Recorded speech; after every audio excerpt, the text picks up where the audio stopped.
if I bleed tonight, if I am sad tonight, I don't have a job to find.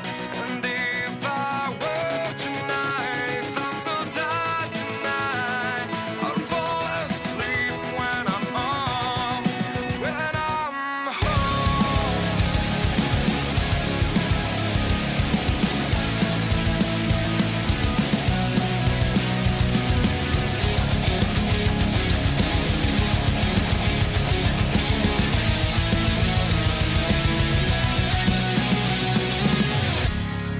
Just so far from here, focused on my own way, with never looking back to those who lived in fear. There was nothing I could do, there was nothing you said that could make me realize how much lucky I was. Just out of reach of the fire, was not aware of the nightmare, but when I stopped to see those eyes begging for help, begging for hope, just need to open my eyes down. Try to change into sunshine, to be someone among others. I've got to try.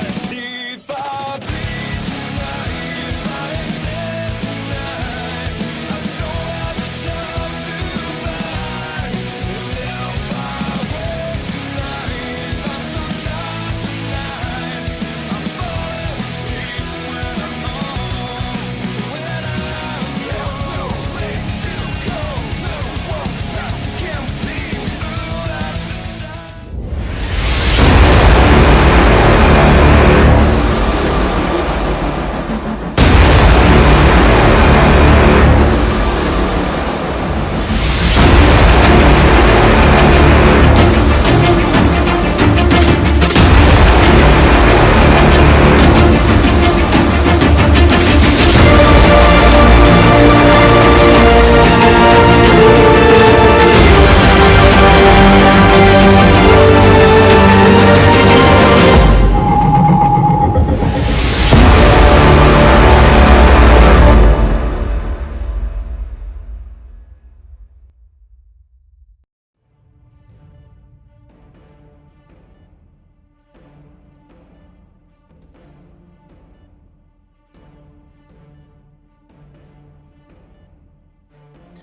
Good evening, everyone. I say welcome tonight to the Sunday Xfinity KickAss Beef Jerky series with Sim500. We're here with the Online Sim Racing Network, or OSRN, or even OSR Network, whatever you would like to choose. I'm here with Don Runkle. He's going to join me in the booth tonight, and then we got Aaron Grosskopf in the camera room, giving us all the shots that we'll have tonight. So, what are you thinking for tonight, Don? Man, Kansas, man, this is going to be a good one. I do believe we were talking pre-race. You said this is going to be the first race of this next segment of the chase. So I think these guys are going to have a good one here tonight at Kansas, man. This is a fun track. We're going to see a lot of, I think, side-by-side racing. I'm not exactly sure what the fuel run is. I do believe you were talking to some drivers before the race about things of that nature, how the car is performing and what the fuel run might be tonight. Yeah, you're spot on there. And yep, this is the first race of the round of 8, so we've got 8 drivers right now vying for that spot in the final 4. So we're going to start off here at Kansas. We'll have an off week next week, and then we'll be running then Texas and then Phoenix, and then obviously then the next one will be over at Homestead. Yeah, fuel, it's up in the air. So you might be able to stretch it out to the 60 or so laps, make it a one-stop race. However, this thing's a handful. I'll say 132 degrees track temperature right now. Drivers have said it's really hard to get a hold of that track right now. So we're going to have to really kind of keep an eye on that. There might even be strategies if it does stay green about making a 2-stopper going up around like lap 40, lap 80. So a lot of potentials there. So do a real quick rundown of the 8 that are going to be vying for that championship though. Right now, leading the points is David Comstock and Daniel Falkingham. They both have the 3 bonus points for their wins in that previous segment. And then the remainder are Chad Coleman, Byron Daly, Justin Fuller, Chris Jabu, Jordan Hightower, and Scott Simley. Yeah, it should be a good run for these guys tonight. Like you were saying, with these track temperatures being as hot as they are, you're going to see these cars sliding around a little bit tonight. Going to be pretty slick. Right now we see driver John Adams in the number 89 car right now is sitting on the pole.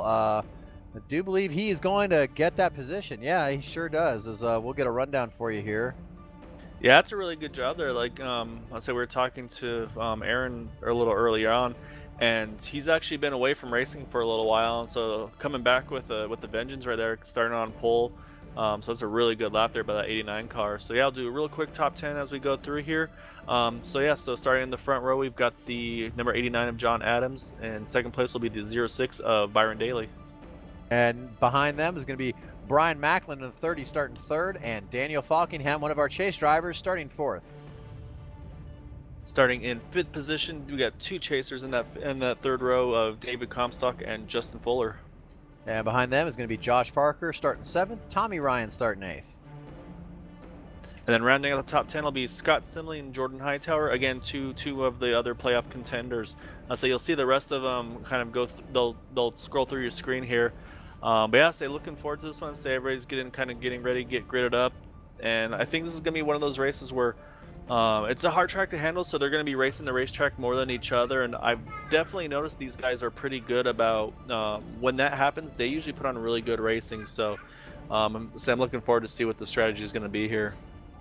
Yeah, if these guys do go green, I think, like, you're right. I think you might see some different pitch strategies go on tonight. You might see some guys do some different things with tires. They might decide to short pit a little early, or, if they're going long on green flag runs and their tires are getting worn out, they might decide to pit a little bit earlier for tires rather than fuel.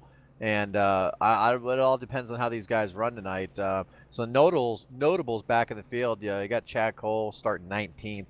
He's always a guy that is usually up front. We're going to see him try to battle from the back tonight. Joey Catina's back there. Steve Ritter, a few guys to look out for tonight. We got like 6 guys that are in the chase right now, starting in the top 10 alone. So I think you're going to see a lot of battling going on early on with this top 10. These guys are they're going to try to pass early because they know they got fresh tires. The track's going to have a little bit more grip earlier on. So I think you might see some good battles early in these runs. Yeah, you're exactly right. I'm saying this is gonna be one of those ones where the top line is gonna be the place to be. So that's gonna be something you'll have to watch for. It's gonna be tough to make passes, and the thing is, though, when you run that wall, you really put yourself at risk for kind of getting hooked into it, and then just having somebody in front of you, possibly if they hit it, really risky of you kind of running into the back of them. So you gotta be careful there. I'm saying one thing I do want to mention before we get started here. I just want to congratulate in the Gander Outdoor Truck Series race. Spencer Boyd winning that race at Talladega had KickAss Beef Jerky as an associate sponsor, so really cool for them to get that win at Talladega, and again, really appreciative of them of being the main sponsor of this Xfinity Series here with Sim500. Yeah, it's kind of cool how you got a sponsor that is sponsoring this series here with KickAss Beef Jerky, an iRacing sim racing series, and they're also on a winning truck or winning car in real life it's truck, sorry, at Talladega there. So that's cool to see. So you're coming around here, about to come out four, so you're going to let the pace car here pull off, so put the hands of John Adams and say he has the control of the restart, so he decides when they want to go. So as he gets a big bump there from Brian Macklin right off the start. So that's a welcome to Sim500 there. Say, again, leader has control of start and restart, but I think some of those guys were expecting to go a little sooner, and Brian was ready to go. He wanted to get this race started. Yeah, he was ready to go. He gave him a good little tag there. Oh, and you see Brian lose the car right there on the inside on those cold tires. He doesn't hit anything, doesn't get anybody else involved, but wow. Oh, and another car slides down into the corner. Yeah, he's in the grass right now. Oh, we got trouble in a couple green cars checking there. up. Yeah, we got somebody in the wall up there. Yep, somebody down the grass back there too. I don't know who that was. We have no caution on the track. No caution. That's surprising. It was Glenn Campbell, I think, was the other one around, and possibly Mike Montezi. So there's a lot going on right there in that first lap. But yeah, surprisingly, no caution came out there. So like I said, they're going to keep going at the moment. Say John Adams, though, still up front. And like you see, everybody's single file right now, all stretched out around to the top. And that's going to be where you're going to see most of these cars there tonight.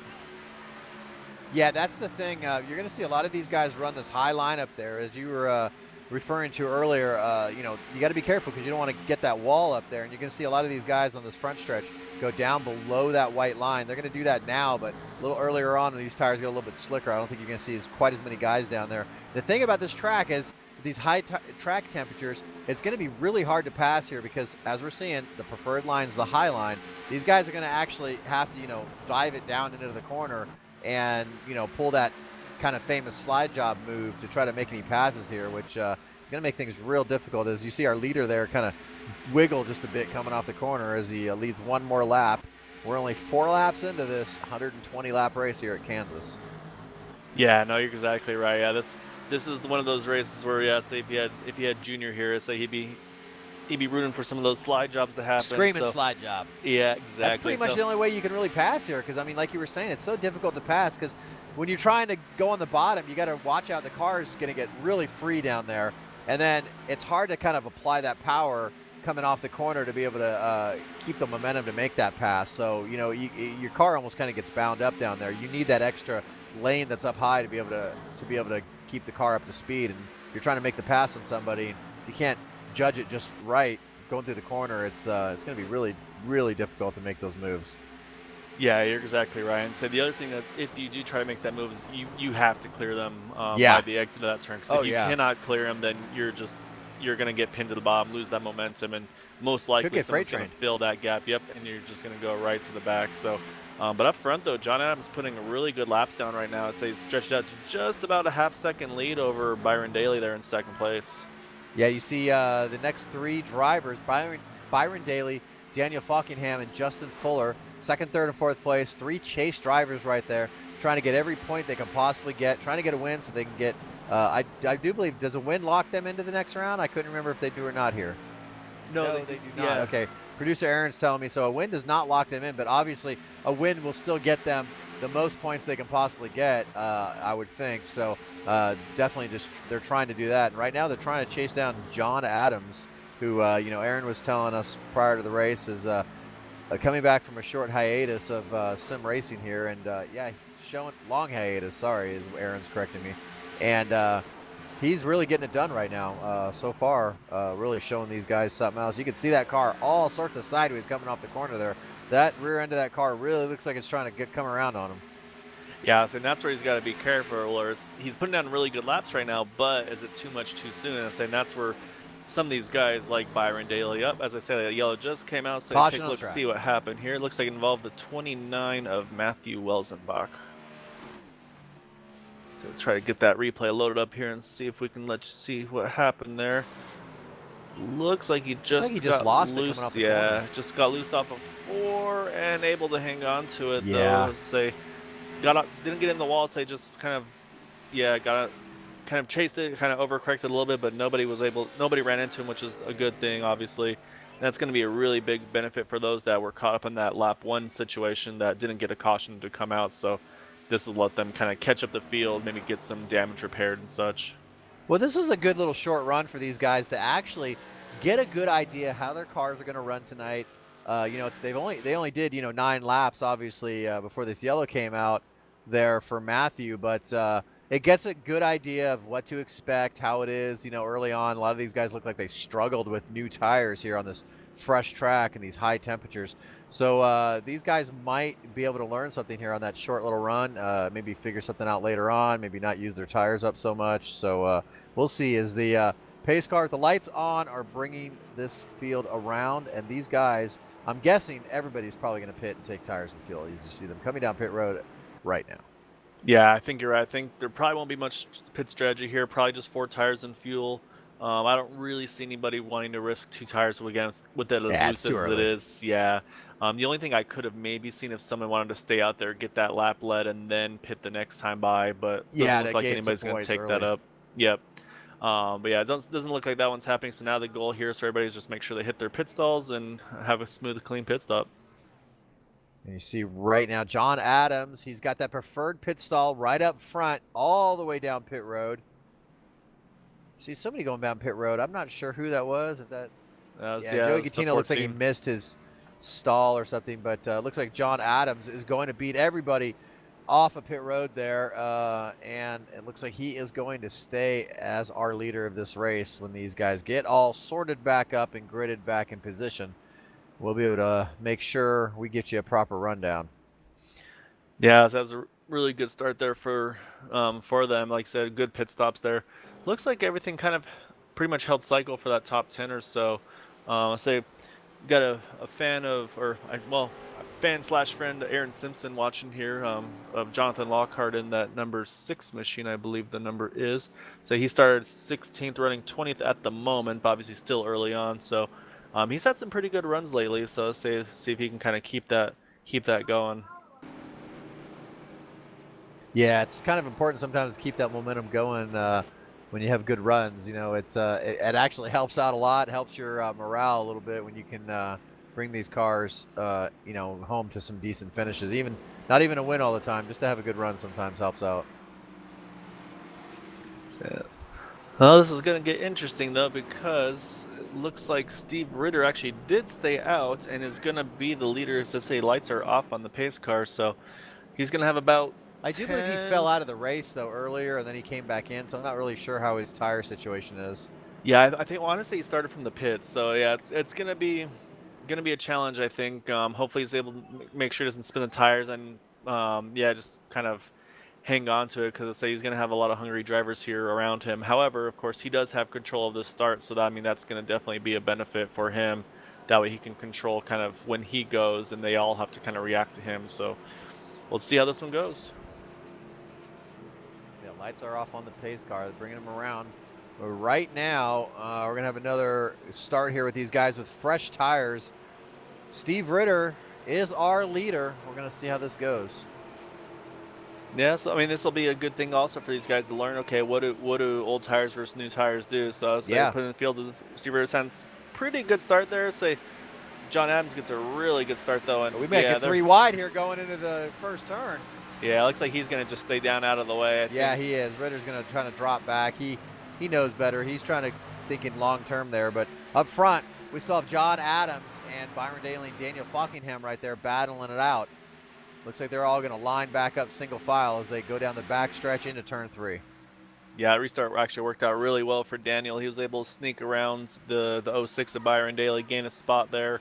And that's kind of what you have to do is when you get those opportunities, you got to make the most of them. And as I say that, you got the leader, of course, not in the playoffs. They kind of new to this series and everything like that. But like you said, 2nd through 6th right now, all playoff contenders. Yeah, right there, all lined up. You're right about that. All those guys, 2nd through 6th, playoff contenders right there, trying to get every point they possibly can, all behind driver John Adams, who's pretty much dominated early on, lap 13 of this 120-lap event here for the KickAss Beef Jerky Xfinity Series. You see John get a little bit loose coming off the corner there. You see those guys behind him powering down to the inside, below that line, getting down on the apron. They're trying to make every ounce of power work as Daniel Falkingham drifts that car up against the wall. Right now, they're trying to, I mean, they're going to have the most grip they possibly are going to have because they got fresh tires. So they got to try to basically, you know, make the best use of it they possibly can as Daniel Falkingham's trying to creep up to that bumper, but he just can't quite get it as John is just really setting a great pace tonight. Yeah, so it looked like he was getting a little looser than those other guys that first run. So I'm curious to see if the same thing happens this time by. But I say right now, though, Daniel Falkingham definitely is going to keep that 89 car honest right now. He's definitely been running a lot closer to him than Byron Daly was in that first run. But like I said, I think Byron Daly is pretty good about kind of saving his stuff for that long run. So, well, again, it's say if we can get that longer run, we'll have to see how that kind of plays out if he's able to make that ground back up. Yeah, the thing about the track like this with these temperatures and everything the way they are is that it's very important to keep the momentum going with these cars. I mean, you know, you can have a bad lap here, just, you know, coming out of a corner or going into a corner, and you can actually lose quite a bit of spots. And like we've talked about before, it's so hard to pass here. So, you know, just keeping momentum, consistent laps, like you were saying before, racing the track more than racing the other guys on the track. Yeah, say right now we're riding on board with Byron Daly. So get a good look at those two leaders right up front. As I say that, you see the 89 got a little squirrely off before, able to hang on to it nicely. But yeah, it's already starting to get loose right here after, like I said, just right there about that was lap 7 under on those tires.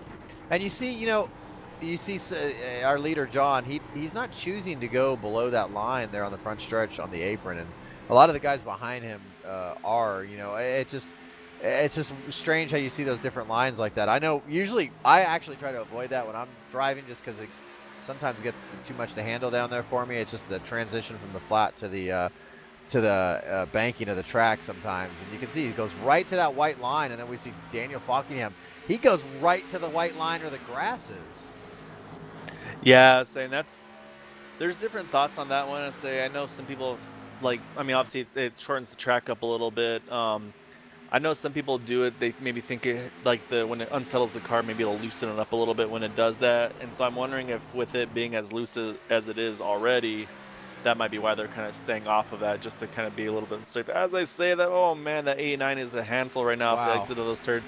I think that's what maybe Daniel's trying to do too, is kind of keep moving around so he isn't in the exact same spot to keep that 89 looking in the mirror. Because that's the other thing you can do. Is it's hard to pass, obviously, but you can try to force those guys into a mistake, That's true. and that'll go a long ways.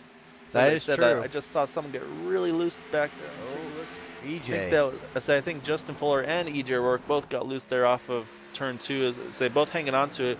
But you see EJ there; he's kind of stuck on the Nice bottom right saves. now. So this is where we talked about. Oh, Fuller's getting into the wall off 4. He's hanging onto it. So we're gonna take a quick look and see what happened to EJ there. I say as we're taking a look at that, say Fuller had a little bit of a moment off 4. He's able to recover, but he's got a little bit of right side damage from that. And like we mentioned, now he's got that train forming on the outside of him. He might be able to sneak in right there. Oh, as they say, that Tommy Ryan gets the wall too, right in front of him. Those guys are really battling back there, as you see. Like we were talking about before, it's so difficult to pass here, and you get stuck in that bottom lane down there, as you can see. It's just so difficult to. Oh wow! Look at this guy just This is a bouncing around gaggle down right there. now. Yeah, so I think this is where we want to watch right now from Tommy Ryan on back, because yeah, these guys are having a handful at the Chad moment. Coleman he's down there, below these guys I'm watching too, and he's having a heck of a time trying to keep that car down there. Yeah, saying Mike Kelly, Scott Simley actually. He went to the bottom there to try to make a move, and it wound up backfiring on him. Oh, that's Scott Simley. Sorry, I was looking at the wrong. Well, I say it's actually yeah. funny though, because it's showing Simley, but I'm pretty sure that's a Mike Kelly paint scheme. So I thought so too. Yeah. That's why I said. Oh wow! Right there, he got a little loose. More wig. Oh, there goes Tommy Ryan. Car in the grass. Yeah. He hung on to it, but yeah, it's all kicking off right now. So everybody's getting really loose right now. And we had a change for the lead. I missed it up front. Daniel Falkingham is our new leader. Oh, you're right. Yeah, I said while that was going on, and said I'm taking a look back to see what happened. Oh, it looks like Daniel got a good run coming off of turn 4, and I'm looking back at it, and it looked like John just got a little bit loose there. Daniel had the momentum, and he was just able to make the pass up high, I believe, here. Yeah, he got to the outside of him. That's something we didn't talk about, actually. If you can maybe get to that outside of him, like I said, it being the preferred groove, if someone gets loose maybe and kind of goes down in groove or so, if you can get to their outside where their spotter can't clear them, I mean, that's another way of getting those positions. Say as Chad Coleman's working really hard. Oh, he tried to squeeze the gap there. So he's trying to get around Fuller there, but it's going to open the door here for Brian Macklin. Entering turn 3 and 4. Say it's Fuller's getting loose again off of 4. John Adams has fallen back. I mean, he was dominating early on right now, but he's definitely losing some spots there. He went from the lead. He's fallen back to 4th place now, I do believe. So yeah, he's in 4th right now. Daniel Falkingham, once he got past John Adams, he's pretty much just been able to walk away and separate himself a little bit from Byron Daly. This is going to really help Daniel out a lot, being a chase driver, trying to get all those points he possibly can, and also trying to lead as many laps as he can so he can get those bonus points. Yeah, and again, keeping those points away from the competitions. I don't believe Byron Daly's led a lap yet, so that's going to be critical for him as well. So I said that's one of those things, like you obviously want to do the best you can, but you're going to try to kind of make it difficult for everybody else around you. So yeah, right now 2nd place is heating up with Byron Daly and then Josh Parker all over the back of him. Take a look right here. He's trying to get right on his back bumper there, trying to get a little bit of momentum. Maybe he'd be able to make a dive down low coming out of the corner. He peeks his nose down there, can't quite make it happen. Maybe if he keep his car really big in that mirror, he can pressure him to making a mistake there as they go into turn 1. He's right there on his bumper. You can see both those cars very unsteady going into those corners. Every time these guys have to get on the gas or get off the gas, you can see these cars getting really unsteady with these track temperatures being as high as they are. 136 degrees on the track right now. Yeah, so I actually just bumped to 137 as you said that. I was taking a look, and yeah, I'm kind of scrolling through the field right now, and oh man, these guys have their hands full. So I think where we want to watch right now is right around Mike. As I said, that yellow came out. So take a look where that was at. Trying to look Looks like see it who was that the was. 40, or yeah, sorry, the 10 of Dan Denayer, I believe, is where the yellow came out. I'm gonna pick up the replay here. Yeah, it looks like Yep. got loose He off just of lost it by two. himself. Tried to catch it, and then just kind of, yeah, it's one of those things, hard to catch these things when it's that loose as is. So I say unfortunate for Dan. However, I'm sure all the other drivers right now are extremely happy about that. Get some more tires on this thing and go back at it. Yeah, you can see he just when we were watching that replay, he just kind of lost it a little bit coming off the corner, overcorrected, locked it down, hit the nose of the car with that inside wall just a bit. I don't think it's going to damage it too much. He should be able to get it fixed and be back out there. Yeah, he was up in 12th place. He was running a great race there, having a good run. You don't really see Dan just kind of lose it there very often. That's kind of rare for him, but good to see he didn't tear that car up too much. Maybe he can get back up front there. Yeah, like I said, damage doesn't look too bad. Obviously, you have the caution here to get it repaired, and he's still on the lead lap too, which is huge. I Yeah. mean, that's going to be a big benefit there. I think that's going to give Jeff Ryan, if I'm not mistaken, he'll get the lucky dog here and get waved around. But again, you're going to see pit road's going to be a very busy place here. Yes, Again, it there's going to is. be 4 tires fuel, no strategies on this one. The only thing we could see some strategy on later on in the race is the potential for maybe not filling it up with fuel, just try to tighten that car up a little bit. Yeah, you might see guys try to do that. And you notice as they come down pit road, all of our chase contenders are in the top 10. We'll have to see how that sorts out after they get their cars serviced here on pit road. As Daniel Falkingham was our leader coming down pit road. We'll have to see if he's going to be able to keep that spot.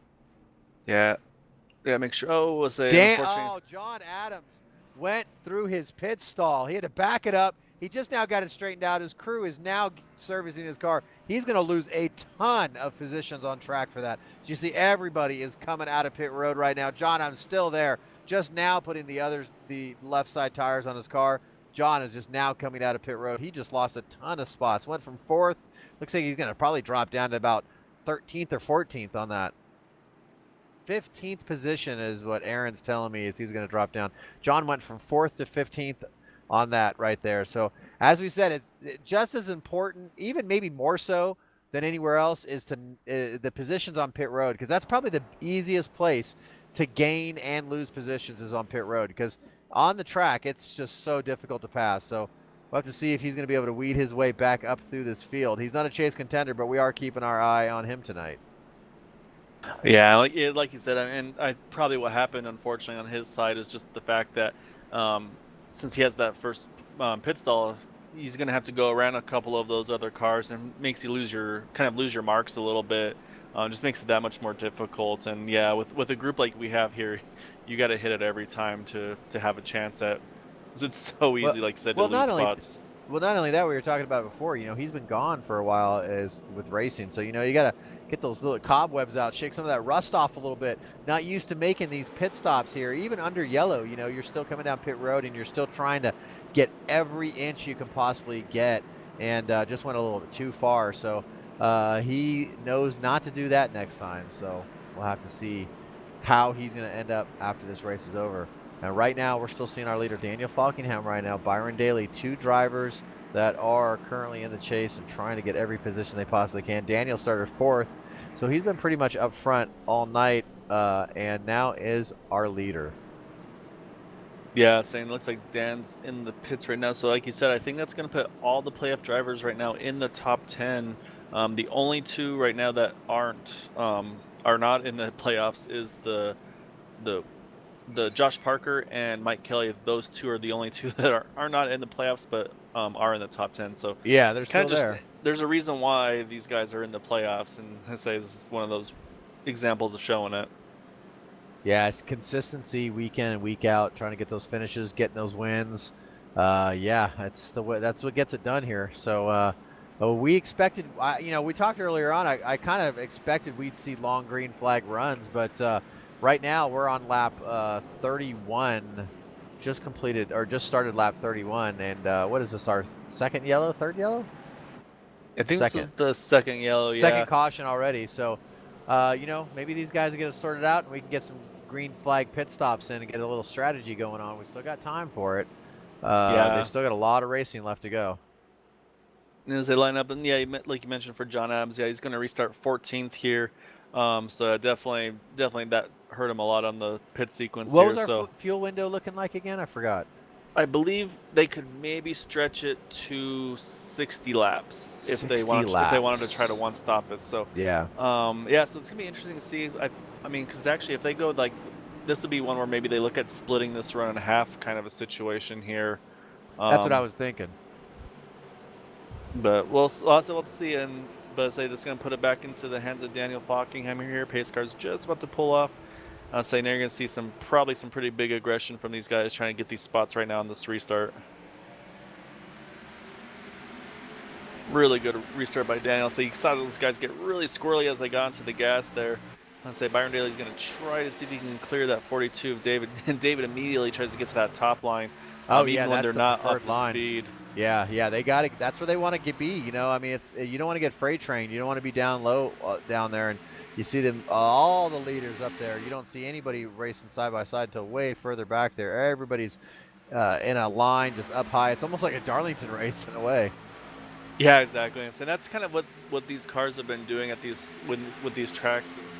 Oh, we got trouble. Oh, we have a wreck in the back. Big wreck. Looks like it may have been. Yeah, it looks like the 16 of Steve Ritter was Steve Ritter. involved. Go Try to back take a and look, check see what that out. happened. Aaron's going to roll the replay here. You'll see. Oh, Oh, yeah, they were 3 wide 16 there. Yeah, and the 99. So 99 just had a huge run on the top there, and then like you said, with the 41 and the 16 being kind of close to each other, pretty much going 3 wide. I think Ritter was just reacting to, the 41 below him. Looked like he was kind of, it didn't look like he was coming up into Ritter, but he was kind of moving up the lane a little bit, and Ritter just kind of reacted, came up, and just a situation of 3 wide, just not enough room. Everybody fighting for real estate. And, yeah, Ritter took a good hard hit there on the outside wall. The back of that car is pretty tore up. Whole basically left side of that car is tore up. I think this will be good news for Jonathan Lockhart. That he actually was pitting under green, I think 2 cautions ago. That got him down a lap. He's gonna get the lucky dog here. Yeah, so he should get the lucky dog here, and that should then put him back onto the lead lap again. So I'm trying to keep an eye on him and see if he starts passing the field here. I think you have to wait till they pit. I'm seeing him in that Royal Crown Cola car, RC car. Oh, that's a good one. Yeah, I like that. It's like looks like a throwback scheme on it. Looks like too, almost like just a the way it's throwback designed. old school. Yeah, I kind of like that. Nice clean scheme there. But yeah, he should be our lucky dog. He'll be back on the lead lap here, so I'm sure he's gonna be happy about that. Yeah, saying that. I mean, that's why these guys. I mean, they'll keep at it. They kind of have some bad luck, but there's always those opportunities. Always a chance. To, present themselves. Say most leaders here you see staying out. I think you're going to see some guys towards the back pit. Looks like it's starting off with E.J. O'Rourke as well as Tommy Ryan, Mike Montezi, was Glenn Campbell, Steve Herring, Matthew Welsenbach, and then Dan Denayer, Doug Sigmund, and Steve Ritter, of course, all pitting right here. Get some tires damage fixed probably. So I'm going to take a look here to make sure. Yep, there goes Jonathan Lockhart. He's going around top right now, going to get that lap back. So that'll put him back on the lead lap with everybody else. So that'll leave just right now. Jeff Ryan is 2 laps down at the moment. But same thing. If he can keep going around, and if yellows come when he needs them to, he can, same thing, try to get those laps back here. Yeah, that'll put 27 cars on the lead lap here. They're on lap 35 of 120 here in the KickAss Beef Jerky Sim500 Xfinity Series here at Kansas Speedway. Got some pretty high temperatures. Actually, the track has cooled down a little bit. It was before this guy said 137 degrees, but it's dropped just a little bit, 134. But I don't think that's any consolation to these drivers because hot is hot. These guys are sliding all over the place. Even our leaders have been having a little bit of issues with these cars sliding around, coming off the corners, trying to get the power down. And yeah, it's just the way this race is going. We've talked about it pretty much since the green hat flag has dropped. It's more of a track that you want to battle the track, not the other drivers. Keep your car clean, keep those tires together, and not abuse them too much because this track will definitely tear them up with these temperatures the way they are. We've had a few yellows here. Had a decent little wreck there with Steve Ritter. Hopefully he'll be able to get that machine fixed and it won't be too damaged. But yeah, so far has been a pretty good race. A lot of our chase contenders here in the top 10. Yeah, so that's going to be the whole kind of just minimizing mistakes right now. Like you said, they're all right now sitting in the top 10. So I'm going to take a look through real quick. So I think, I know Justin Fuller, it looks like they got it fixed up pretty well. So I know he got into the wall a little bit earlier, Yeah, but I think he tore was his able to car get up. that repaired under caution. Say it looks pretty good right now, actually, to me. Maybe a little bit still fender damage, but I think he's looking pretty good overall. So yeah, these Another guys guy, are. oh, another guy we need to look out for tonight that we haven't talked about. There in the third place car, David Comstock. He is the little silent assassin there. He knows how to take care of his car. We haven't talked about him too much at all. Started fifth, currently in third, and he's definitely a guy that we need to look out for. He's got some wins in some of these chase races and earlier rounds. I do believe he's won 2 races in a row earlier on in a few rounds ago in the chase, which has helped him advance to where he's at now, trying to advance to the next round so he can maybe crown himself the champion there at Homestead. But right now, he is on the low line, which is not where he's going to want to be. I know he's going to want to get to that high side as quick as possible, but he's definitely a guy you want to look out for to be up front here early, or at the end of the race anyway. Yeah, no, he's always one to keep an eye on.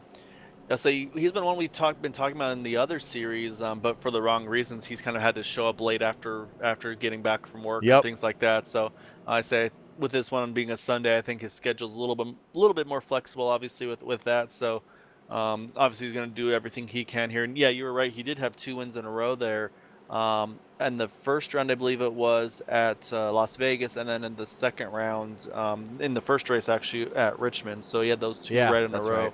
So yeah, really good run there for David. But again, like I said though, there's so many guys here that just are always perennial contenders. So say we're only on lap 37 of the 120, so we'll just about a third of the way through here, and say it's going to put it back in the hands of Daniel Fockingham, and so he's going to try to get another one of those restarts like he did that last time.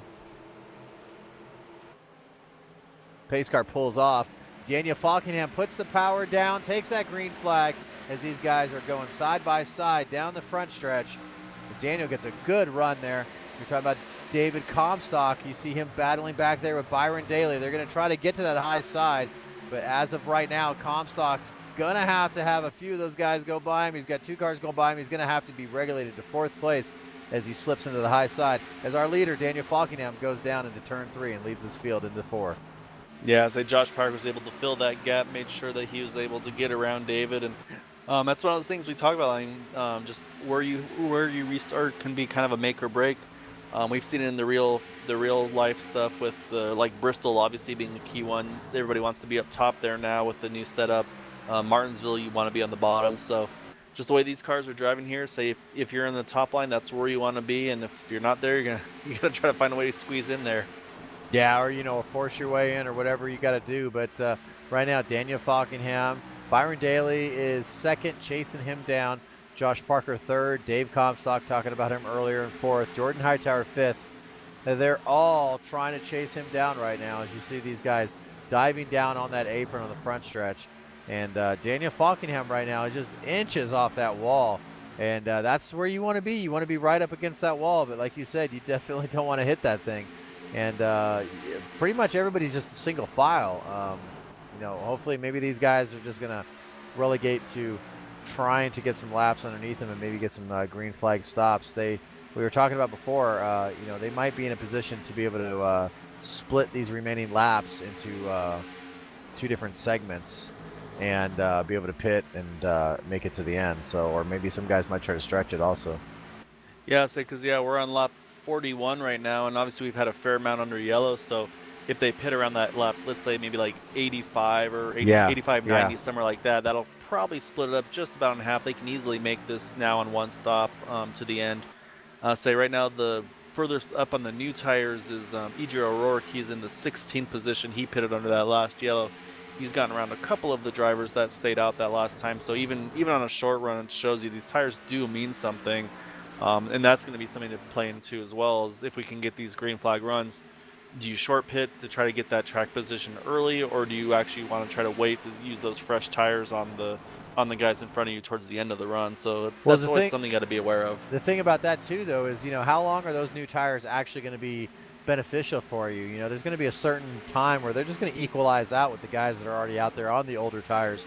So, you know, if you do decide to short pit for your tires, you see guys back there. We saw a slide job. Who was that back there? I think that was Chad Coleman That was on Chad Justin Coleman. Yeah, Fuller. you saw that too. Yeah, he pulled a good little slide job passing for position further back there. But as I was saying, you know, if these guys do decide to short pit with those, and they'll have new tires at one point compared to their competitors on the track, they're going to really have to race hard with those new tires because it's not going to take very long for those tires to equalize out, and passing is pretty much just going to be just as difficult as if they stayed out on the track. So that's something they got to think about here. It's all about strategy, but then again, we've had a few yellows already, so that could throw everything out the window for some of these guys that are thinking that.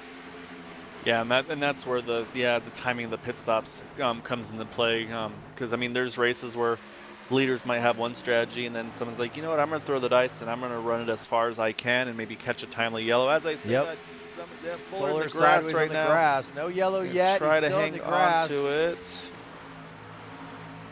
I don't know how, but he kept that thing straight. And we have really no yellow. good job. I don't think he hit anything. Yeah, so we'll take a look and pull the replay here. Daniel Fockingham got a little loose coming off 3 there.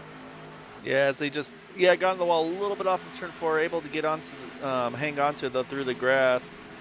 Did a really nice job of hanging on to it though.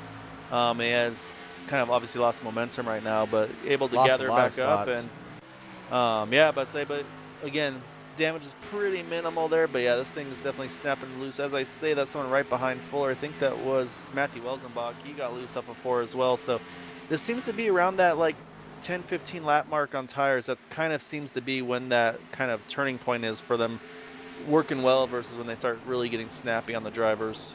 Yeah, it's when the tires finally start to get some wear and get some heat into them. It's definitely separating the men from the boys out here. Harder to hold on to these cars, harder to get the power down coming out of these corners. Another one in the grass on the back off of 4. So trying to see who that was. That was Scott Simley actually. Say Dan Denair's rolling through the grass as well. So yeah, it's definitely starting to pick up right now. A lot of loose cars right here on track. So that's going to really hurt Scott Simley. He was also one of the playoff contenders. So it looks like he's fallen all the way back to, I believe, the 23rd position, if not even further back. Actually, I think he's all the way back to 27th right now. Oh, wow. Yeah, that's really going to hurt him. Him and Justin Fuller. Heavy damage on Scott Simley's car. A chase contender falling way back. That's going to hurt him a lot. You can see the whole back end of that car is tore up. Oh, yeah. I didn't even notice that. Yeah, he's missing the whole rear deck lid, basically. Or whatever they call it, TV panel. We're talking about that, though, up front, though, Byron Daly's all over the back of that 39 of Daniel Fockingham. I say Byron, I think maybe he's been trying to save his stuff. Now he's going to make his charge here. See, Fockingham got a little bit loose there, and maybe he didn't want. Maybe shouldn't have given up that high line there. Oh, and he cuts right back in front of Byron. You know, I was wondering if Daniel should have, gone down there and given up that high line. We've seen passes being made on the high side before. That is the preferred line. So right now, maybe that's not passing low is not the way to do it. Maybe just getting it done up high there. As you can see, Daniel Fockingham still able to hold on to that lead just a little bit from Byron Daly, but Byron's all over his bumper again. As you see the cross the line, almost contact there. Byron Daly dives underneath as they go into turn 1 side by side. Still hasn't gotten it quite yet. Hasn't cleared all the way. Oh, man. So I'm watching Byron. He's turning right more than left. Oh, he's getting loose. Look at that car. Oh, my goodness. He is battling that car. Oh, man. He was wheeling in there. That was a really nice job there by Byron Daly. You see Josh Parker catching up to the back bumper of both of these guys as they're doing this. Oh, yeah, he's loving it. He's like, yeah, come on, guys, keep battling. I was like, I'm going to bring me right up into this fight. And it just shows you, sorry to interrupt you guys, it just shows you how difficult it is not only to make a pass, but just to drive these cars in general. And then you're trying to make that pass, not just on, you're totally out of the preferred line there. I mean, you can see Daniel Fockingham having a hard time as it is just on that high line. That's the preferred line, and he's having a hard time. As you see Byron Daly poking his nose one more time down on that backstretch, going into turn 3. Does he have the momentum for the slide job? And he's going for it. The slide job on Daniel Fockingham. Byron Daly has the lead. He's still battling that car. Oh, and makes a beautiful pass on Daniel Falkingham. Daniel's going to try to battle back, but he's got to worry about Josh Parker back there as we have a new leader, Byron Daly, in the 06. Wow, there's the slide job we're talking about. As I said, he's getting really loose off turn 2. He's trying to hang on to it, so he's able to keep it straight there. But, man, these guys are giving everything right now. So that was a really good battle That there was a for the lead. textbook example of a slide job pass right there that Dale Jr. screaming about all the time. And you see Josh Parker diving down the inside there. I don't know if his car got a little loose or he's just trying to get some momentum down there. But you can see him and Daniel Falkingham battling right there. And Daniel looked like maybe he just gave him the position there. Maybe he wasn't trying to battle too much or didn't get a good run there. As you see Josh Parker moves up into second place behind Byron Daly. Yeah, I think Daniel rolled out of it there. He said, you know what? You go put some pressure on Byron Daly now. I've had enough of this. I've burned enough of my tires up. Now it's your time to go do it. Exactly. I say that's kind of the risk versus reward. I say Josh Parker, he's not in the playoffs, so it's like, you know what? I don't want to risk getting run over here or anything like that. No, I say nothing against Josh Parker, but he doesn't want to have that potential risk. Says I'm just going to ride right here behind you because he's got a really nice gap there behind the fourth place car of David Comstock. So. So maybe he can, as I say, that he slides big time in 1 and 2. Sometimes he kept it off the wall. Sometimes, if you're in that third place position or you're a guy back there and you see those two guys up front in front of you batting for position, sometimes you just like, hey, guys do it.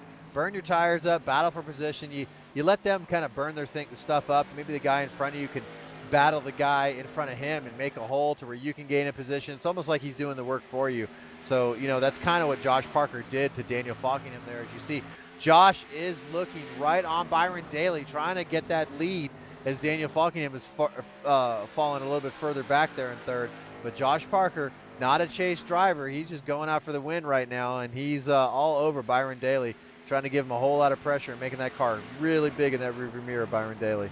Yeah, he's definitely putting the pressure on that 06 machine right now. Say Byron Daly's not one to make many mistakes, but saying that's like we talked about. It's the risk versus reward as they both get a little squirrely off for it. Both hang on to it nicely, but it's like, obviously you want to lead laps, lead as many as you can, and again get all those bonus points. But man, at some point though, you just worry. It's like, am I driving it too hard to keep that car behind me? And maybe it'd be a little bit better off. Oh man, it's just crazy. We're watching. Folks, we keep reacting to these cars coming off the corner.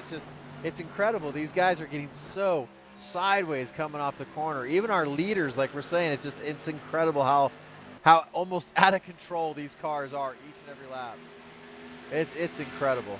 Oh, Jeff Ryan. Whoa, yeah. You see a slower car down there on the apron on the front stretch. Our third place car, Daniel Falkingham, almost got into him close there.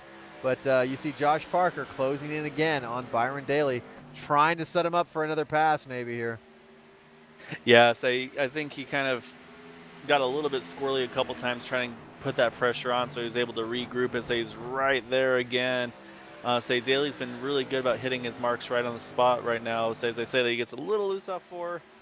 Josh Parker's got a good run off of 4. Just I don't know if he's going to try to go. Here too. I mean, Josh Parker, being right behind Byron Daly like that, he's taking a little bit of air off that spoiler there and creating a little downforce for himself in the front of that car. So that helps him to turn just a little bit better coming out of those corners. But as soon as he sticks that nose back out in that clean air, that downforce goes away, and it really affects the front end of that car. And I almost wonder if maybe where Josh Parker's running right on the tail of that 06 car, if it's actually, as I say, that he's looking a little bit low.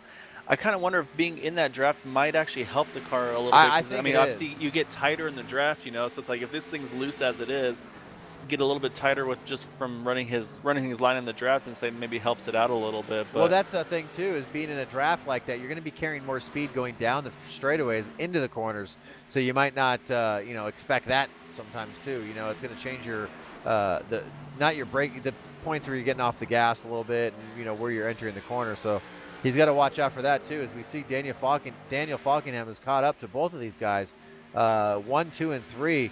Both of these guys are pretty close, all right there, all within position of being able to take that lead if anybody messes up. Yeah, I'm having a hard time figuring out where to focus on, because as I said, yellow just came out, and try to take a look, see where it happened. Oh, it looks like it is it's the 5 of Chris Jabou. He was he's also one of the playoff contenders. Take a look, see what happened here in the replay. I think it may have also involved Chad Coleman, if I'm not mistaken. I don't see anything wrong with Chris Jaboo. Oh, wait, wrong car. Sorry, I was looking at the wrong driver. Yeah, you did.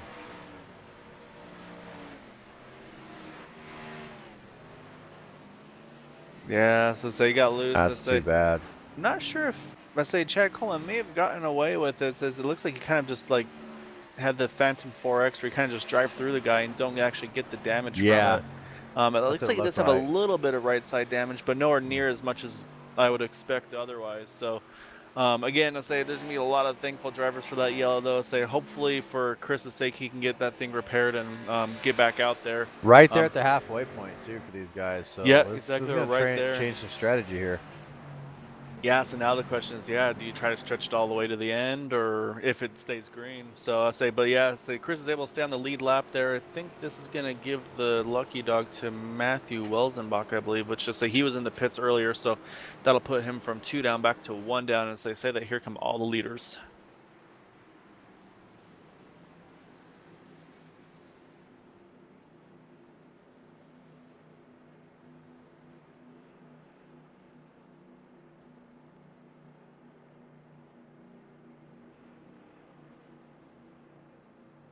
So right, keep an eye on him here in the pits. So say Byron Daly's about to lead him off. So you gotta make sure you get into your stall well. Looks like Byron Daly overshot his just a little bit. That's just gonna a little bit. I'll say John Adams as well. John too again. Not as bad though this time. No, But no, so not now we're nearly gonna have as to bad. see who's this going to open the door for. There goes Josh Parker. That's gonna open the door for him. Josh Parker. We talked about it earlier. He was there in second place. He was there all over Daniel Faulkner before this yellow came out, and he gets the lead there. Yeah, I think that mistake may have put it puts Byron Daly from first back to fourth just from that little overshooting it. So we're gonna take a quick commercial break before we go back to green here. We'll get a lineup when we come back, and we'll get this all sorted out for you when these guys come back from the Kansas Motor Speedway Sim500 KickAss Beef Jerky Xfinity Series. We will be back.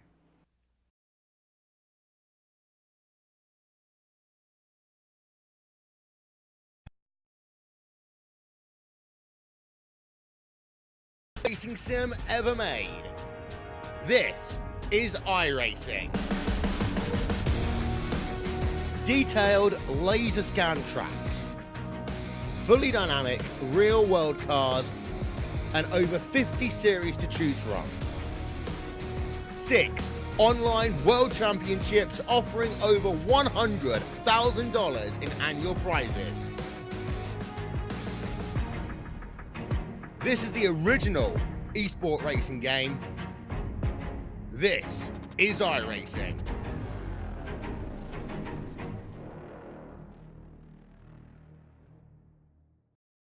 TransService has flourished and retained customers for multiple decades. How? By making our word our bond and delivering the most responsive service and transparent financial details to give our clients the best all-around value in the industry. By not providing cookie-cutter, one-size-fits-all, off-the-shelf solutions. Instead, crafting tailored, customer-centric solutions for each client's individualized business model and needs. By empowering highly ethical, dedicated associates to build true partnerships and mutually beneficial relationships with our accounts. And by cultivating long-term, loyal customers and vendors through each and every one of these guiding principles. And maintaining those relationships with transparent, quality operations. That's why TransService has been successful for 50 years. And that's how we'll continue to grow and flourish long into the future. Let us show you why many of our clients have been with us for over 20 years. It's all about the experience, yours and ours.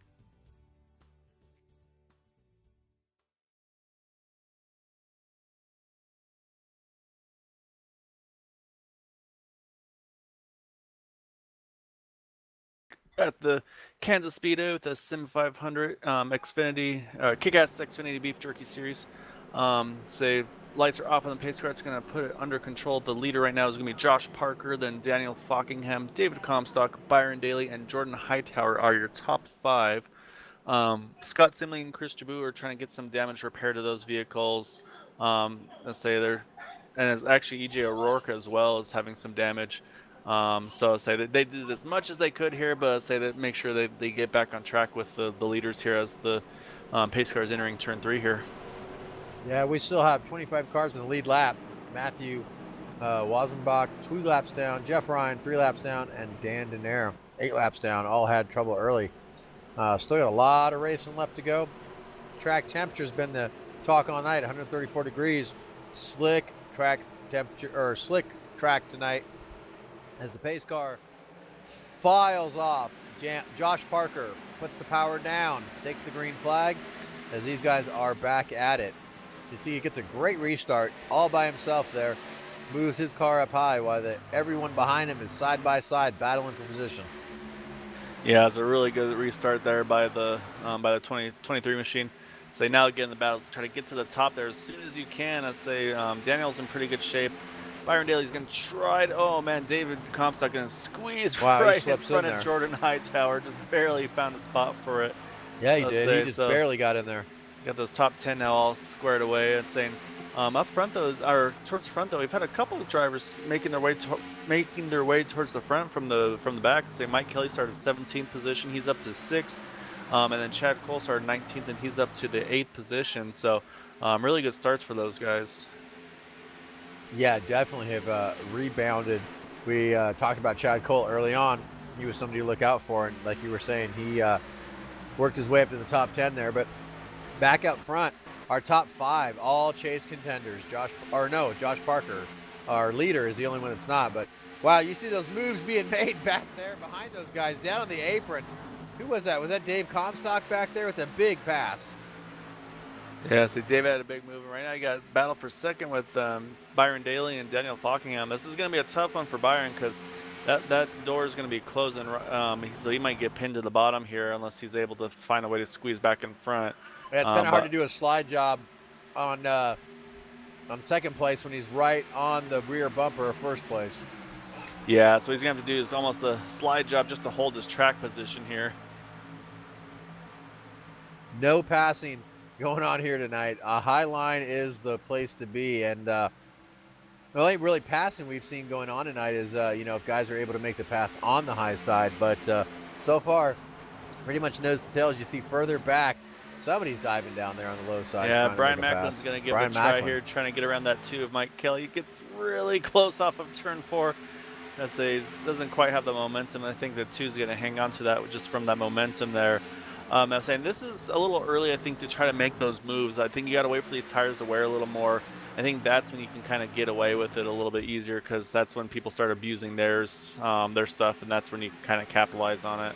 I agree. I think that's what you're going to see is these guys are going to have to kind of get through a run here a little bit, let these tires kind of get a little bit of rubber built or, a little bit of wear out of them, and you'll be able to see some guys making more moves and more passes. As you see, you still see our leader, Josh Parker, going down there on the apron and a few other guys choosing not to. So you're seeing that different because Daniel Falkingham was one of the guys that was going down there earlier. Now he seems not to. So I think you see some guys doing a little bit things a little bit different as you see Daniel Falkingham trying to get that momentum to be able to make that pass on Josh Parker, but can't quite do it as passing here at Kansas has been just difficult or non-existent all night. It's just so rough here to try to make those moves on the track. Yeah, it's one of those things like it's not for a lack of effort by any of these guys, and say this is actually kind of honestly some of the most difficult stressful racing that these guys can do because you have to run it so close to the wall but not overdrive it and get into it, and then just any little mistake you make, they're just going to pounce on you. So it's like you have to be kind of at 110% really every lap. And so just, yeah, it's really intense to do behind the wheel. It's a handful to do.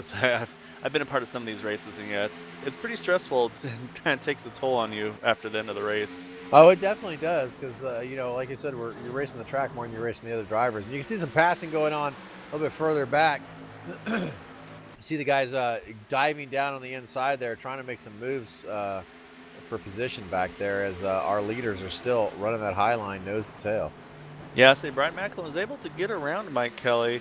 I think Mike Kelly was trying to return the favor, just wasn't quite able to do it. But I think we're seeing right now is the same as earlier. The top 3 are starting to sneak away a little bit from that 4th place of David Comstock. And I think that just might be his strategies. You know what? I'm going to try to keep that right rear, I think, especially under me, and that way he can make that late race charge. Hopefully, if it's like again should it go green, but obviously as we get closer and closer to the end, if another yellow comes out, the aggression is just going to step up that much more, and you're not going to see anybody doing any tire saving to make charges at the end of the race. Yeah, I'm seeing some like bump drafting going on back here between the 42 of David Comstock and the 22 of Jordan Hightower. They were just nose to tail locked bumpers on that backstretch, trying to get as much speed as they can, maybe separate themselves from further back. And you see that pink car back there. Do you believe is that Chad Cole? I'm pretty sure that'd be the only pink car in the field. Yeah, so. that is Chad Cole back there. He tried to dive down under Mike Kelly there in the corner, but couldn't quite do it. Didn't have the momentum there on the low side, but he's slowly working his way up through the field from his 19th starting position. Oh, and you see Mike Kelly right in front of him as we're talking about it. Gets a little loose and slams that wall, and Chad had to make a maneuver quick there to try to not get involved in that. Went down on the grass, and he still lost a spot there to Tommy Ryan, but Chad's going to try to do the crossover on Tommy Ryan here on the backstretch. Yeah, so Tommy had a huge head of steam, and he was able to far enough back to get away with it. Say Chad's going to send it into 3 and 4, try to make that slide job happen.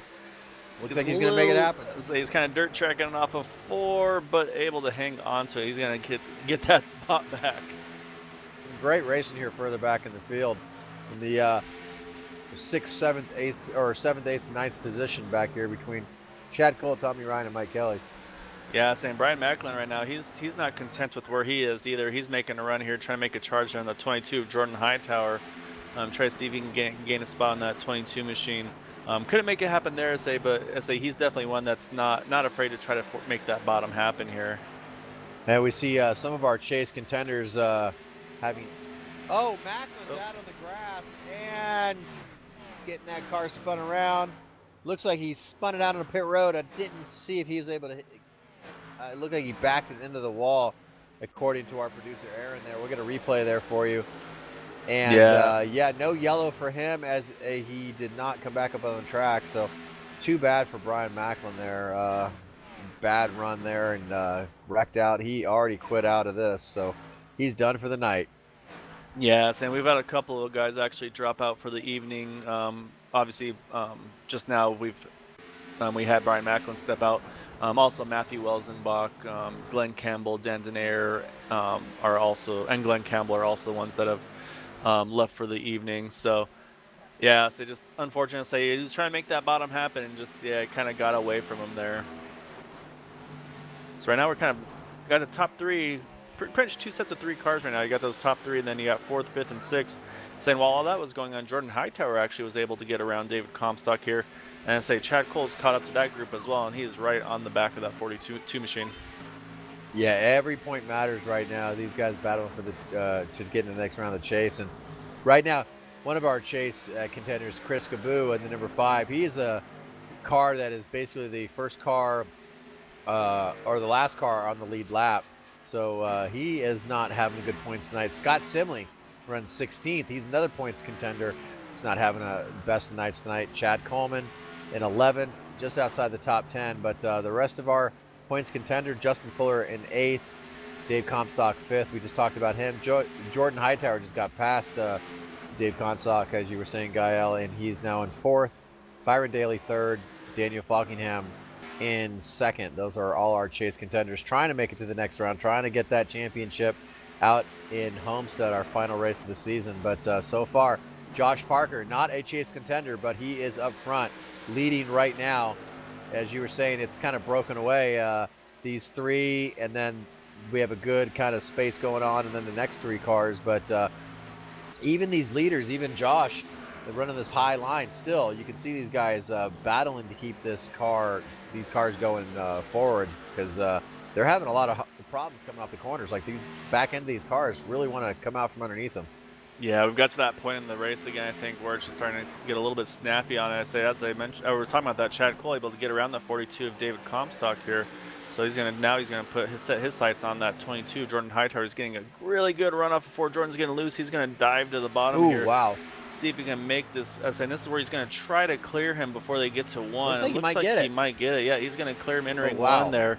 Great just pass. yes, they made no mistake about making sure that was going to fit there, and so that's going to put Chad now up to the 4th position as Jordan Hightower is kind of dirt tracking there off of turn 2. So Chad's going to try to set his sights now on that front 3 pack. It's like because he's been running some of the faster laps of the race so far. He's been about a 10th or so faster than these leaders. Yeah, he might be able to slowly track these leaders down here. As you see, going back to our leaders, you see these guys getting a little bit more racy here. Look like Byron Daly is going to try to make a pass on the high side there, but Josh Parker, almost gets in that wall. As you can see, that car is just dancing all over the place. We might have a change for the lead here shortly if this keeps up. Yeah, so I'm sure Chad right now is rooting for those guys. Yeah, start battling. It's going to slow you down even more because, again, that last lap, he was almost 0.2 of a second quicker than the leaders. So, I mean, he's making it happen right now. And, oh, man, Josh Parker gets really squirrely off of fourth. So that's going to open the door for Daniel Falkingham. He's not going to wait another minute. So he's going to clear him entering turn 1. So really nice move there. Oh, he's going to try to battle back, though. Yeah, so you got Josh Parker to see if he can make something happen on the bottom. But I think that's just going to open the door here for Byron Daly to fill that gap right there. Yeah, he's going to lose both those positions. Yeah, so that's going to put the 39 back up into the lead and saying still side by side here for that 2nd position. But I think Falkingham may have touched the wall a little bit in 3 and 4. I'm going to take a look here. It looked like it, but these guys back behind him, especially Chad Cole, is loving this because he's going to be able to catch these guys. They keep this up. Yeah, so it looks like they're able to get squared away. But yeah, like you said, though, yeah, again, almost another 0.2 off the leaders there for that number 17 car. So that's going to put Daniel back in the lead. Say Byron Daly now able to get that 2nd spot, and that's going to put Josh Parker there back to 3rd. But yeah, the one on the march right now, though, is that 17 machine of Chad Cole. He's been definitely putting some lap times down. He, as you can see, he got around the 22 and the 42, and he's kind of gapped him at this point. Coming up the lap car for the number 5 car there. As you see, the leaders are passing him. But we got 34 laps left in this 120 lap race. So if they go green the rest of the way, we'll have to see how this plays out for pit strategy with tires. Yeah, and that's the next question. Yeah, can they make it on fuel or not? Is anybody maybe trying to save a little bit? So that's going to be curious to see. It sounds like it might be just right at that window. But again, if someone's maybe kind of running it a little harder, maybe using more brake or something like that, they'll have to be careful with that because again, they're going around the top side of the track. It's a longer distance, so they're not running the 1.5 miles right now. They're probably running about a 1 3/4 mile distance track at the moment. That is true, and our producer is saying that a lot of these guys should be a lap or 2 to the good. So we'll just have to see how that works out here. If we don't get a yellow, then it might be kind of tight for some of these guys. You see, they're coming back. Our leaders are coming up on lap cars again. The number 6 of Jonathan Lockhart looked like they were passing right there. Yeah, actually, that opened the door for the 06 of Byron Daly. He's going to try to see if he can make something happen there. Just cannot get the power down when he needs to. Daniel Falkingham's going to hang on to the lead there. But yeah, these guys are fighting hard right now for that position. Say Byron was the fastest car on the track that last time by, so he's definitely doing everything he can here to try to keep Daniel honest. And of course, he's going to want to get a win to get those bonus points. Well, both of them are obviously to get those bonus points should they be able to advance to the next round. So yeah, these guys are. Oh, we got one in the grass. Looks like he's keeping it straight. I think that was Jeff Ryan, if I saw correctly. Didn't see it. Looked like he was. I don't think we're gonna get a yellow. Yeah, I think he's gonna. Looks like he's gonna be keeping it. He's keeping it out of trouble. Should be all right. But yeah, right now though, those top 2 though, they're just all over each other right now. Just trying to. I think the 06 is just trying to force Daniel into a mistake at this point. And look at that pink car back there, lurking on all of these top 3 right here. Oh, big run there by the 06 off of turn 4. Oh, look at this. Yep. A fight for the lead right here. This might be another slide job attempt here. We'll see if he's able to make it happen. happen. Squeezes them up a little bit. These guys are side by side. You can see how much momentum gets lost on the low side. You just have so much difficulty keeping the power down there, but still there on that fender. Hasn't quite cleared him yet. He's still trying to battle on down there. Yeah, Daniel's doing a really good job hanging on to it. Say Byron Daly, though, I don't know how he was able to hang on to it like he was there. That was a handful. Say he got loose off forward, but say they're both hanging on to it. But like we said, While they're fighting, though, I mean, that was 0.2 of a second again for Chad Cole picking up. I'll say he can see these guys. He's within a second of the leaders right now, so it's going to be a 4-car battle for the lead here because I say Josh Parker's still in this mix as well, and so yeah, they're going after it and saying you can see these lap cars. They're giving the leaders the top. It's a really good sportsman move by these guys to say they know, unfortunately, they're not in the position they need to be, so they're going to stay out of the racing groove. Whoa! Wow, I don't know about Again, a close call. Looked like Bob Gilliwater there was about to get into leaders. Oh yeah, so now's the other problem of new versus old tires, and so Yeah. Byron Elliott's going to try to take advantage of this. I think he's going to be able to. He's going to slide up in front of that 39 machine. He's going to take the lead there. Oh, as he gets loose off of 2, able to hang on to it. See a lot of these guys coming out with new tires. A lot of these guys are pitting. Oh, caution on the track. Just came out. Let's take a look. Caution See on what the track. happened. Well, a lot of these guys pitted. Some of these guys pitted, so we'll have to see how this works out.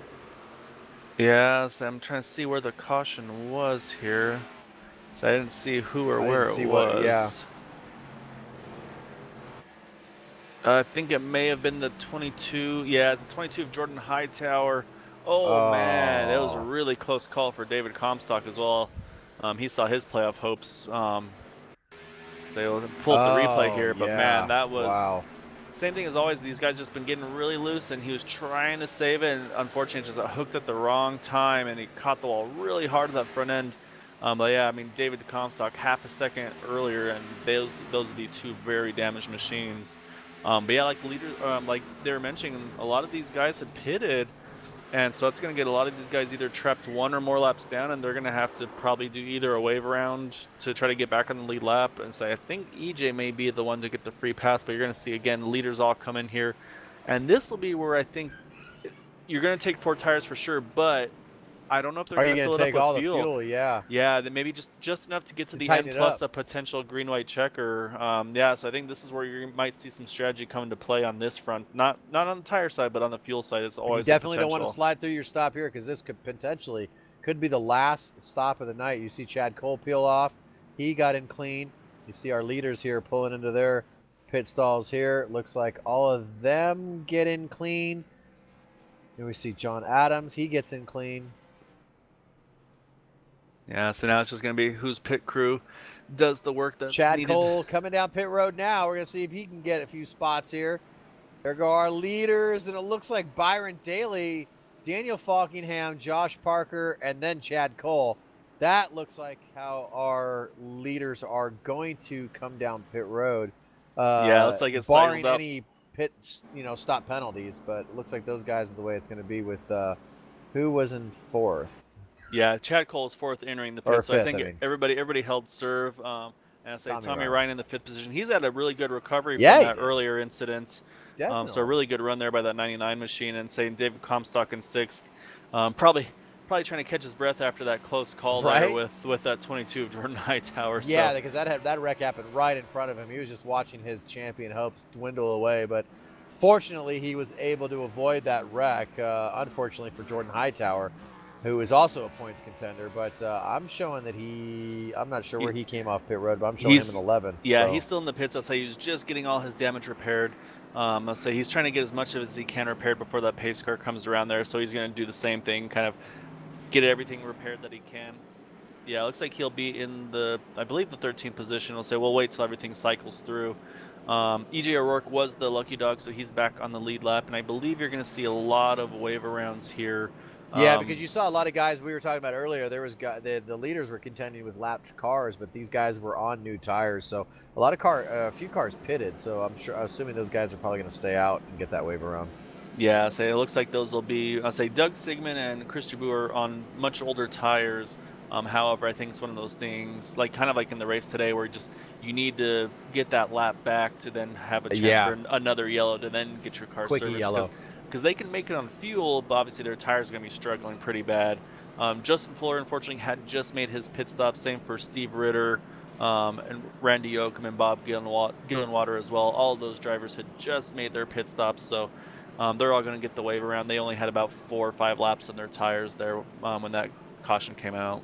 And John Adams had a pretty good bounce back recovery from his earlier struggles. We saw him leading earlier on with the getting the pole position there, and he's back up in the top 10, sitting currently in 7th place, so he might be somebody to look out for too. Yes, and that's kind of, I think, a really good way to get back into things, where it's like, okay, you're right up front, led some laps, had a mistake, then you had to kind of work your way through the field again, kind of get used to the traffic and all that kind of stuff. So I think that's actually maybe almost a benefit for him to kind of get the full experience in a way. Yeah, exactly. He gets all aspects of what's going on tonight, just not up front with clean air, but also back there in traffic. So So lights are off on the pace car. Byron Daly is going to have control of this restart again. I was saying the two drivers are probably pretty happy about their position, other than Byron Daly, are going to be Daniel Fockingham and Chad Cole, knowing that they'll be on the top. Exactly. I was thinking the same thing. Those guys on the high side are the ones that are going to be happy to be there.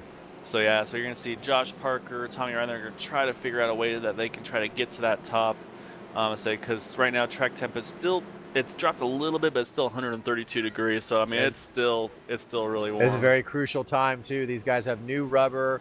This is the best opportunity to make a pass on the track, and this is the place where they're going to have to try to do it. So we're going to see the lights are off on that pace car. It's about to peel off. It peels off right now. Yeah, so Daly's going to let him go a little longer this time, making him wait. There, he jumps on it. Daniel Fockingham, it's really squirrely on the tires there. He's able to keep it straight, but that's going to really open the door here for Josh Parker. Did not go. That's going to help Josh. Like you said, Josh Parker out a lot. If he can get up there in front of Daniel Fockingham, up to that high line, he's trying to get up there. He's up there, and that helps out a lot because, yeah, that high line did not go. I'm sure Chad Cole. Look at Chad Cole diving to the inside. He's going to try to make this bottom work. He's going to see how many he can try to make us. And this is the time to try. You got the new tires. However, you can kind of see what's kind of bound to happen. Yeah, he's just not going to have the momentum he needs. The car just stalls out down there. It just gets bound up too much. It just does not want to go anywhere down there. So yeah, so now he's going to see. Yep, he's going to fall back in line right behind that 42 of David Comstock there. So yeah, let's put Byron Daly up front. And this is going to be, again, they're not going to be saving tires like they were before. So some of those drivers you saw maybe falling back, saving their tires, see what they could do on the long run here. I don't think you're going to see that this time, which again might add to some of the excitement, because that right rear is going to be really upset with these drivers after about 5 or 10 laps. Most definitely. These guys are going to be abusing these tires right now, because this is the time to go. It's go time right now. We're in lap 99 of 120. And these guys, it's go time, man. I mean, these guys are pretty much right there at 20 laps to go, and every point matters right now. As you see, in the top 5, we have 3-point contenders, and one of them right now are chase contenders, and one of them right now is our leader, Byron Daly. Yeah, I mean, we know how important these bonus points are as well. I mean, that if he can get those 3 bonus points and then advance again, that'll give him in a much better position. But as I say that, the Josh Parker is all over that back bumper. I'm sure this is really tough for Byron Daly to not be trying to kind of get sucked into looking into that mirror, because that 23 machine is just filling that thing up right now. Yeah, and this is the time not to be making mistakes. I mean, one little bumper. Oh, look like Josh Parker almost got into the back bumper there. A little bit had to back off. And, yeah, he's right there, man. These guys are like nose to tail, man. You can throw a blanket over these top 3.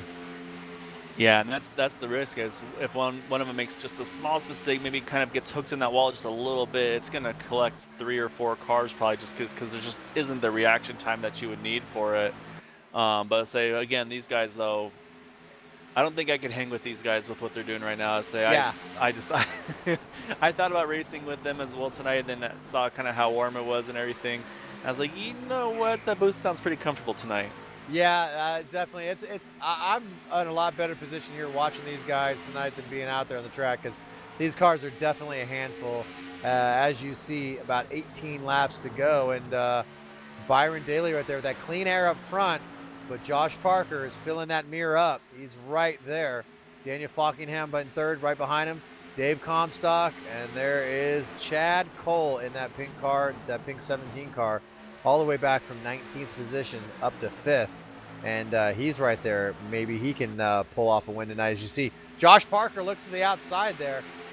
Stuck his nose there a little bit. Gives him a little bump going into 1. Whoa, that was the moment. See his car wiggle just a little bit. And he's pulling that slide job. Josh Parker, And That's just a little bit too much. He's going to cross over. Byron Daly's going to pull the crossover. He's down low, and he's clear of Josh Parker. You can see how quick the slide job taketh and the slide job or giveth and taketh away at this, right there in one corner. That was amazing. Josh Parker got right up to his bumper and made a great pass, but like had so much momentum going into the corner that he actually kind of blew the corner a little bit there to be able to get Byron Daly back up into the lead.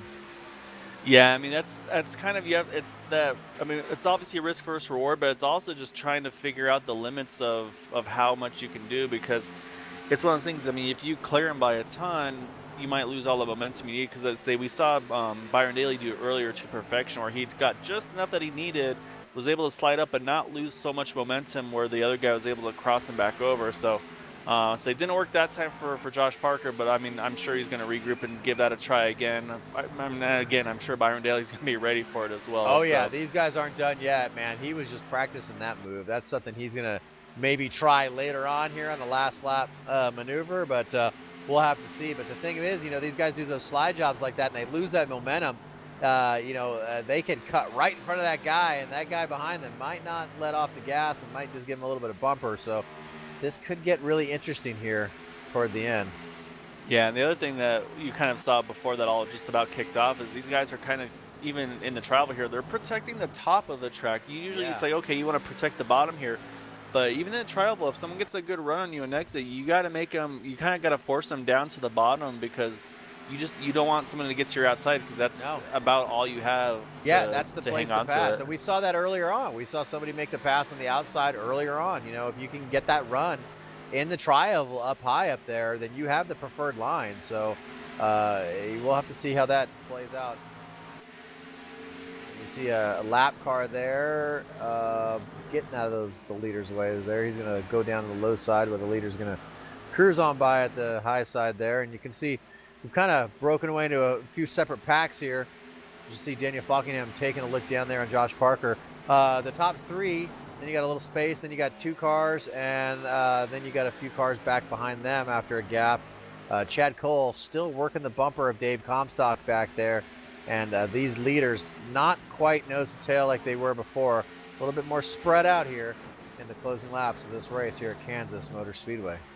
Yeah, so I kind of wonder if they're just kind of regrouping to make that next charge That's again. what I'm thinking. Yeah.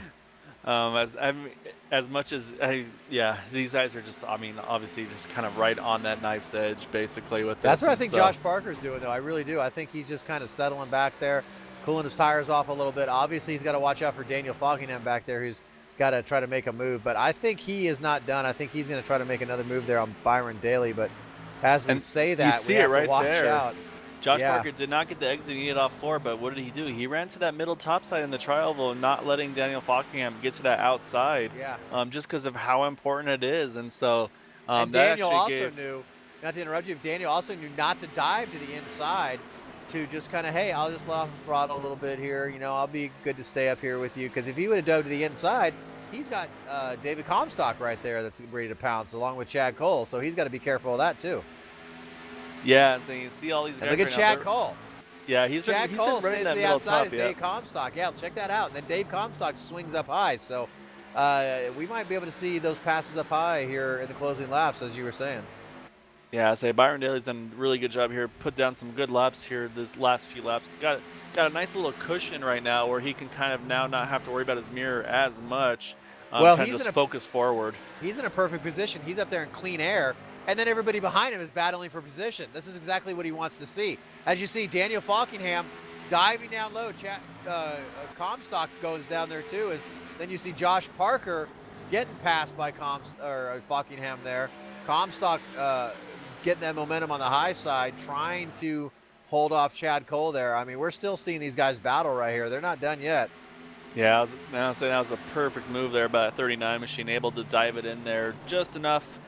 Clear him and get to that top and not lose too much momentum. I'm saying that, so Josh Parker's going to fall back to that third position now. But again, I say now he's got his hands full of that 42 and 17 machine.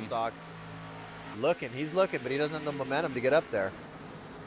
Yeah, he just doesn't quite have the speed that he needs to. Because say when David runs that bottom, obviously it opens up the top, but again, he's taking that shorter way around. So Oh, Comstock got very loose coming off the corner there.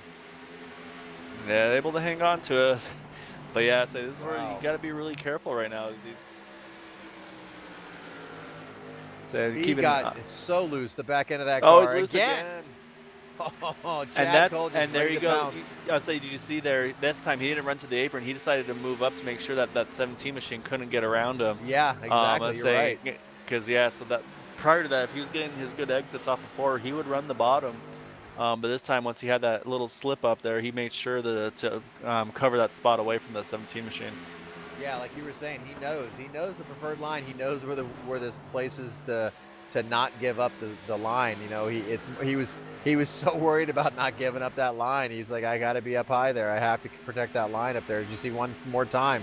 He dives down low in front of. Oh, we got a spinner in the travel. Don't know if it's going to bring up the yellow. Looks like he may keep it off the track. So I try and take a look who that was. It's John Adams in the 89, unfortunately. Oh, we were just talking about him earlier on, leading early on, battled back up to be in a position to maybe do something with it, and just has that happen late in this race. Yeah, I'll take a look here real quick on the replay. It says we're coming down to about 6 to go, 5 to go here as they cross the line as they see what happens to that 89 machine. So as we mentioned that though, say Chad Cole still kind of running that top side, but up front though, Daniel Fockingham, he's closed the gap on the 06 of Byron Daly. So that couple tenths of a second lead that he had is definitely gone now, and so he's gonna have to make sure he hits his marks perfectly here these next few laps. Saying Josh Parker's got his hands full as well with that 42 and 17 machines.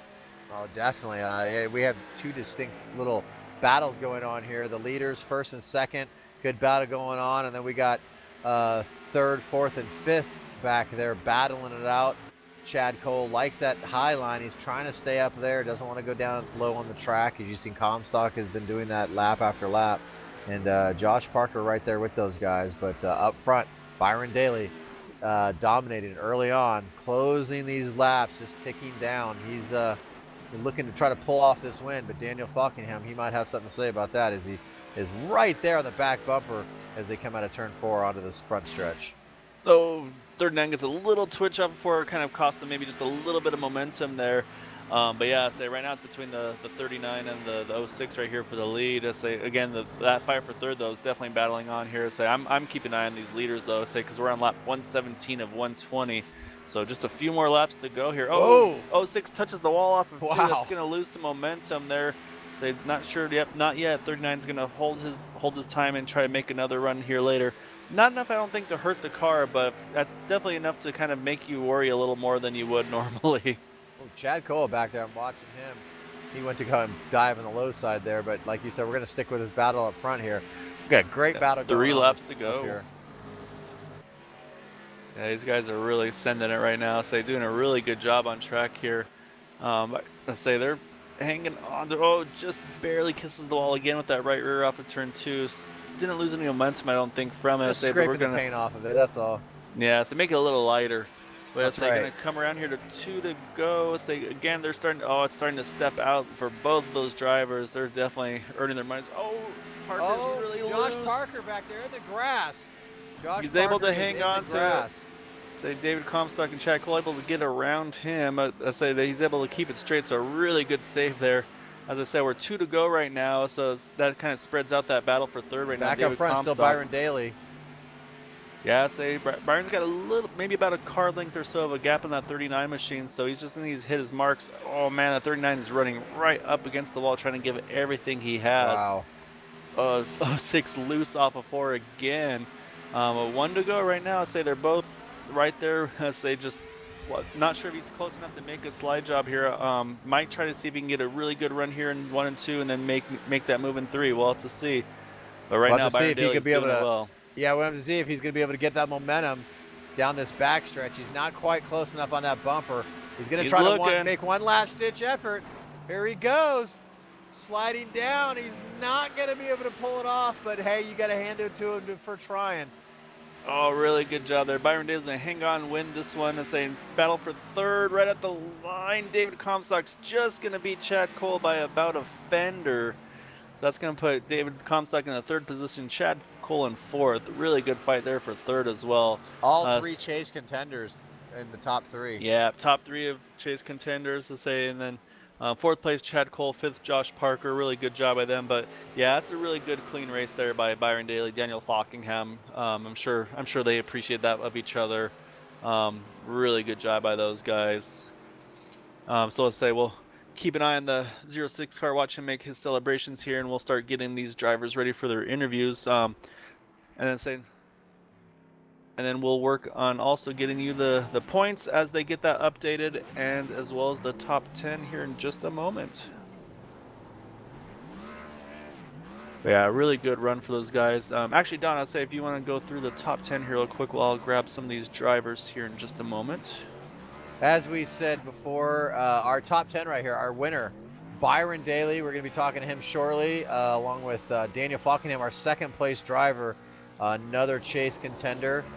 Dave Comstock in 3rd place. We're going to talk to all 3 of those guys here shortly. And just outside the top 3 there, we got Chad Cole, who was just got beat by Dave Comstock by about a fender. Josh Parker, we saw him have troubles a little bit late there in the race and go through the grass, but was still able to pull off a 5th place finish. Doy Woods in the 6th place position, started 20th. Great run for him tonight. Chad Coleman brought it home 7th. Mike Mataz, I'm going to say his name wrong. Help me out here, Gaio. Mike Montezi, I believe. Yeah. Thank you. In 8th place, Scott Simley in 9th. Tommy Ryan will round out our top 10. A few notables there. Jordan Hightower, chase contender. He finished 13th tonight. Justin Fuller, he finished 15th. He's another chase contender. And then Chris Gaboo, our furthest finishing chase contender, 1 lap down in 20th. So, but we are going to talk to our top 3 here. I do believe Gael has them ready to go. Yeah, I think we've got them lined up here. So I think, Don, we're going to have you start off with the 3rd place finisher of David Comstock. So I'm going to bring him up here for you. We got our 3rd place finisher here, Dave Comstock. Great run for him, battling really close there with Chad Cole at the end, and just having a heck of a run tonight, starting from the 5th place position. Great points race for him to help maybe get him to advance to the next round of the chase. How you feel about your race tonight, Dave? It seemed like those cars were really hard to handle tonight. Yeah, it was definitely a handful. After a few laps, about 10 laps in or so, you can mess around with the balance of it by adjusting how much fuel you take into the car. Of course, the more you take or the more you put in for fuel, the more rear weight you got, and the looser it'll be as you wear the tires out. So you were kind of messing around with that a little bit. We were hoping it was going to go green to the end. I hate to see that the yellow come out there, and sucks that Jordan lost it. I thought he saved it when we were going through 1 and 2. I seen him get sideways, and then he caught it, and it started spinning out again on him. And so that was an unfortunate deal because we were pretty much set to go on fuel, and I think we were one of the first guys on a full fuel load to go to the end. So we were doing everything we can to save, and had a strategy that might have won the race. Didn't think I was a winning car by any means. Those guys up there between Falkingham and Daly all night long, and Parker, I couldn't keep up with them. So just thankful to really come away with a 3rd place finish with how treacherous it was today. Yeah, it seemed like passing was pretty much non-existent, or just so difficult to do on track. That high line was the place to be, and protecting that high line. I saw early, later in the race when you were battling with Chad Cole there, you kept diving to the inside on the front stretch, and Chad would stay up high. Were you worried about giving up that high line because that was, if somebody was able to get past you up there, they have that preferred line, or were you not too concerned about that? I wasn't concerned with necessarily getting passed by it unless I had dropped a lot of momentum.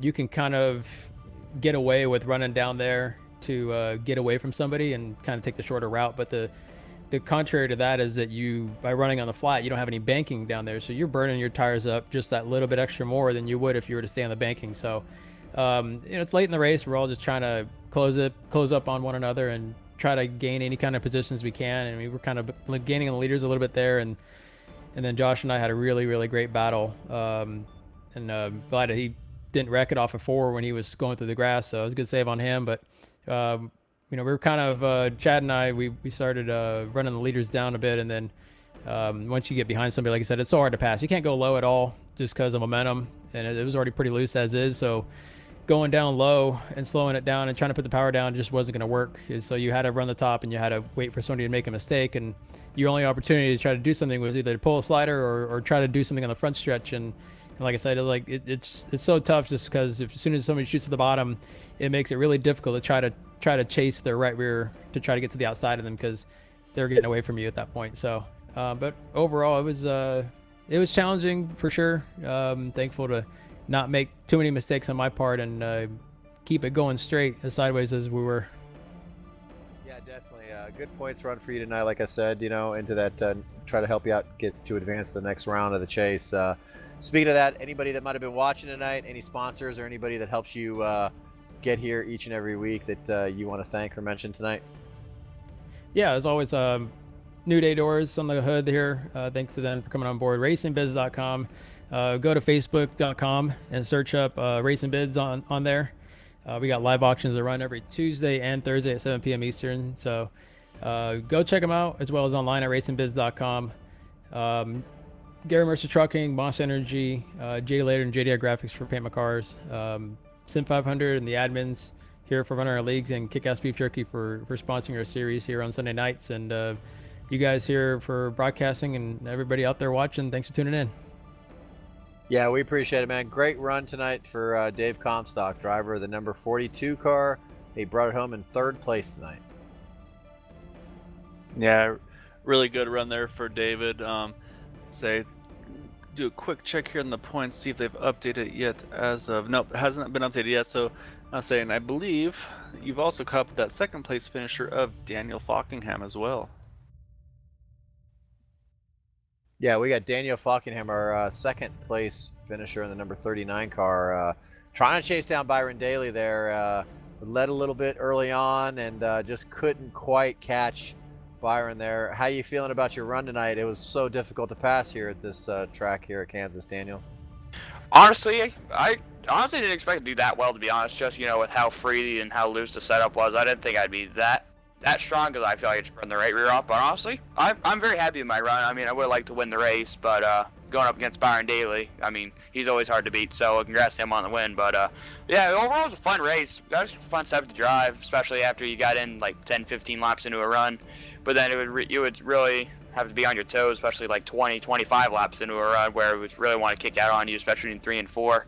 But yeah, it was fun rim riding right up against the wall, like scraping your right rear along the wall, especially even 1 and 2. I had that figured out. But really where I was getting beat most of the night was center of 3 and 4, where they would just be able to get to the gas a lot earlier than I could. Where I'd slowly roll into it, but then the back end would just want to step out on me. So definitely kind of struggled there the most all night. But I think after I got past for the lead around halfway, I learned something. And those guys drove away, but then I was right back on their bumper before a caution came out. And then what an awful time to lose the lead on that final caution, because if I didn't lose the lead, I think I would have had this race won, but it was just so hard to pass. But overall, second place, especially considering the playoff picture, I'll take it. Yeah, track position seems so important here to protect that high side there and taking care of tires. I mean, how difficult was it to really put the power down coming out of these corners here with the way the track temperatures were and how slick it was? Was it you were talking about how they were beating you in the middle of the corner there, and is that what the problem was? Just trying to get that power down, trying to get the car to be able to drive off the corner? Yeah, a little bit. Considering you need to have a lot of discipline to drive this thing tonight, because it's got pretty good grip early on, like the first 5-10 laps, and you just want to go. But you got to think about the long run where you're really going to have to focus on driving it, and especially with the group of guys we got racing, we're going to have a lot of long green flag runs. So just that discipline factor is what played in. Because I think there was a few times early in the race where I kind of used up my right rear a little bit, and I was really sliding off of 3 and 4.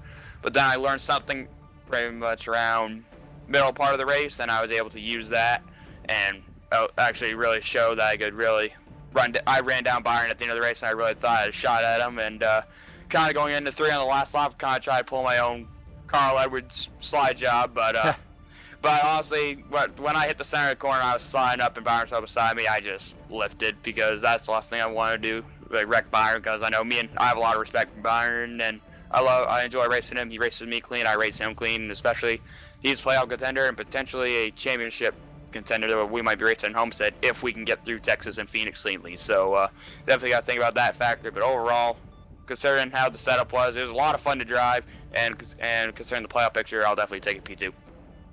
Yeah, definitely. And is there anybody that might have been watching tonight? Any sponsors that you want to thank that helps you get here each and every week? Absolutely got to thank First Rate Bail Option 207 for all they do, for all their support. Also got to thank John Mushin Jr. for paying up this car for me for the playoffs. Also got to thank Joey and the guys who run the show here at Sim500. Always fun to come out and race. A lot of these guys, a lot of really good drivers. Also got to shout out you guys for putting on the broadcast. Always love going back and watching the races each and every week. And trying to make sure I'm not forgetting anybody here, but also shout out to my parents who were watching tonight for all their support. And also got to thank everyone else who was watching the race tonight. I hope I didn't forget anybody. Definitely, I hear you, man. Great finish tonight, man. Great run and great points night for you tonight, Daniel. Congratulations. Thank you, Don. See you in 2 weeks. Yep. That was sorry about that. That was our second place finisher, Daniel Falkingham, and like you said, he's just worried about that big picture there. And speaking of big picture, I think Gael has caught up in victory lane with our winner, Byron Daly. Yes, I caught up here in victory lane with that 06 Chevrolet Camaro ZL1 of Byron Daly. I'm very glad to be talking to you in this position. As I like we talked about it, it kind of stung last week when you had that late caution to take that one away from you at Dover. So I'm guessing this one feels a little extra special.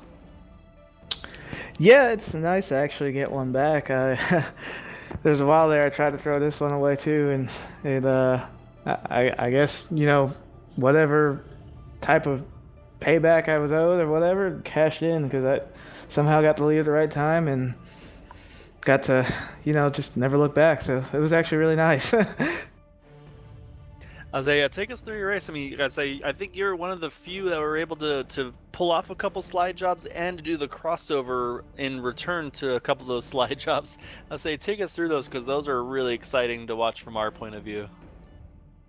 Yeah, it was actually a really interesting race. I like it when the setups get free like they do, and it shows. Like Dover was a good race for me because it was a loose setup, and here tonight, as the run went on, the car just got freer, and if you can get hooked up off the corner, you can make a run on someone. The hard part was trying to do the slider. It's just takes a little bit of practice, and you just gotta understand where everybody is around you. And I got lucky a few times, kind of figured it out. So all right, I'll start doing that. And me and Josh had a heck of a battle there in the front stretch. I was trying to block him from getting my outside, and he was pushing me. So I was getting sideways from him pushing me. He threw a slider there, and I practiced this in practice actually with some buddies of mine. I checked up and waited for him to come up, and then got on the gas and drove underneath him, and it worked. I was like, that's why practice pays off. So it was a lot of fun. I'm glad you guys enjoyed it. Yeah, you had a really good run there. Of course, looking forward to you got Texas and Phoenix coming up. We have an off week obviously next week, but how are you feeling about those ones for the schedule? Well, I would really love to have 10 wins this season. I think that'd be really cool. So if I don't win another one until Homestead, if I'm in the Final Four, I'm good with that. So, but other than that, I feel really good about Phoenix and Texas, that whole stretch. I think Homestead will be probably one of my favorites if the setup's free like this, just because there's multiple lines to work with there. And Texas is always a challenge, especially since we still have the old Texas, so that one always wears tires out and you're sliding around looking for grip. So I feel good about this last stretch. I just need to make sure I make it to Homestead. As long as we make it to Homestead, we're good, which, yeah, you can't win and you're in here, so I just need to make sure not to wreck. Yeah, you've been doing really well there. I still see that you got the flat black car. Well, I guess gloss black Chevrolet Camaro. But yeah, I wanted to give you any opportunities and thanks and shouts you'd like to give, or if you want to try to pitch for some sponsors to hop on board of that 06 machine. Yeah, just want to thank KickAss Beef Jerky for sponsoring the series. You guys for broadcasting. Sim500 as always. Running the blank car here, but it's just really because I don't have any stickers to put on it, so whatever. we got a few races left, and we'll try to scrounge up the budget to make it to the end of them. All right, well, there you have it from the 06 machine coming from Victory Lane, Byron Daly. And yeah, if there's any sponsors out there that are looking for a driver, this guy is one That's to the look guy, for. yeah. Yeah, so he's fast and he doesn't ruffle too many feathers, and he's obviously mastered the slide job. So good win again, Byron. Hope you enjoy it tonight, and SA, we'll definitely catch you soon. So congrats again. Thank you, guys. That was a great race here at Kansas for Byron. Leading into that Homestead Championship round, great way to be able to do that is to be able to just pull off a win. So, great race for him tonight. Yeah, it's a really good start there for him. And I was talking about the bonus points, and I didn't even think about that. So after these 3 bonus points do not matter actually. So this is kind of just more bragging rights, because again, at Homestead it's gonna be whoever finishes the highest of those 4 positions, that's gonna be your champion. So the bonus points obviously for this round were important from the last segment, so apologize for that one. But again, he was dominant in Dover and just had one bad timed yellow, and that's kind of what cost him, unfortunately, the win. So yeah, this is definitely a huge bounce back for him. But yeah, like you said, really good run for these guys tonight. We will be off next week on the 27th, but we will be back again on November 3rd at Texas Motor Speedway. But yeah, any closing thoughts on your end though, Don? Just a great race, even though there was, not hard passing was so difficult for these guys. It was still fun to be able to watch these guys battle this track and these hot track temperatures, and to be able to, wheel these cars around here and watch how much they really had to wheel these cars around this track. And Byron obviously was the best wheel man tonight to be able to get it done. So congratulations to him. Yeah, so say thank you all for joining us tonight. We hope you enjoyed it. And if you want to catch any more action, we will be on air tomorrow night as well for the Trans Service Cup Series at Kansas as well. That's going to be actually the elimination race for that round of 12 going down to 8. But yeah, so again, for everybody here, for myself, Don Runkle Jr., Aaron Grosskopf, and the OSRN, or I should say the OSR Network, thank you for joining us for the Sim500 Xfinity KickAss Beef Jerky Series, and we'll catch you all next time. Have a good night.